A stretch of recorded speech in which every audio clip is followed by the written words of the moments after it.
ஒரு பெண் இறந்துவிட்டார். அவரை கல்லறையில் அடக்கம் செய்ய கூட்டி சென்றனர். 30 ஆண்டுகளாக அறிமுகமான ஒரு ஷேக் இந்த நிகழ்வுக்கு சாட்சியாக இருந்தார். இறந்தவரின் முகத்தில் அசாதாரண தோற்றமும் துர்நாற்றமும் அவர் கவனித்தார். ஆரம்பம் முதலே ஏதோ சரியில்லை என்று அவருக்கு தோன்றியது.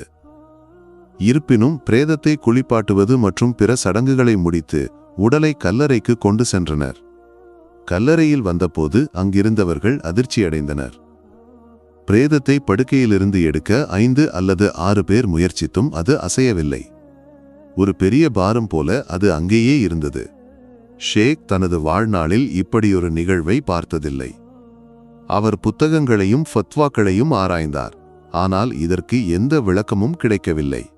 கடைசியாக அவர் மற்றொரு ஷேக்கை அழைத்து நிலைமையை விளக்கினார். அந்த ஷேக் கூறினார், குர்ஆனை ஓதுங்கள், தொடர்ந்து படியுங்கள். அதன்படி ஷேக் திரும்பி வந்து சூரத் யாசீன் மற்றும் பிற சூறாக்களை ஓதத் தொடங்கினார். மெதுவாக ஒரு காலை எடுக்க முடிந்தது. அல்ஹம்துலில்லாஹ், ஷேக் மனதில் கூறினார், ஏதோ முன்னேற்றம் இருக்கிறது. ஆனால் கதை இங்கே முடிவடையவில்லை.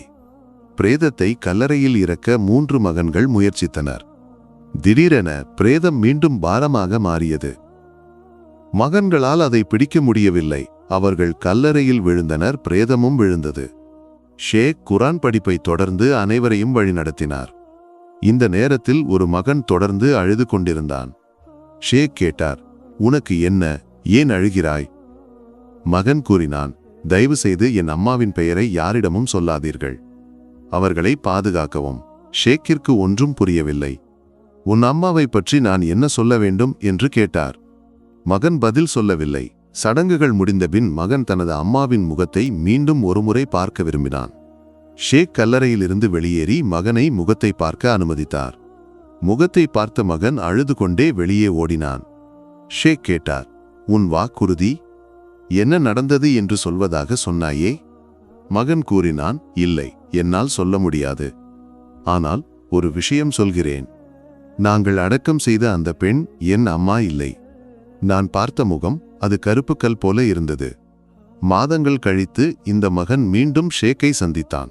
இப்போது அவனது தோற்றம் மாறியிருந்தது. நீண்ட தாடி வைத்திருந்தான். அல்ஹம்துலில்லாஹ், நான் மாறிவிட்டேன் என்று அவன் கூறினான். ஷேக் கேட்டார், உன் வாக்குறுதி என்ன நடந்தது? அப்போது மகன் வெளிப்படையாக கூறினான், என் அம்மா. அவர்கள் வாழ்க்கையில் ஒருமுறை கூட தொழுததில்லை. அதுதான் இந்த தண்டனை. பிரேதம் கல்லறையில் இறங்க மறுத்தது. முகம் கருப்பு கல்லாக மாறியது. நான் அதை பார்த்தபோது பயந்தேன், துக்கமடைந்தேன். நண்பர்களே, இந்த கதையை ஷேக் ஒரு எச்சரிக்கையாக கூறினார். தொழுகையை கைவிடுவது எவ்வளவு பெரிய குற்றம் என்பதை இந்த நிகழ்வு நமக்கு நினைவூட்டுகிறது. இந்த பாடத்தை நாம் மனதில் வைத்து தொழுகையை ஒருபோதும் கைவிடாமல் வாழ்வோம்.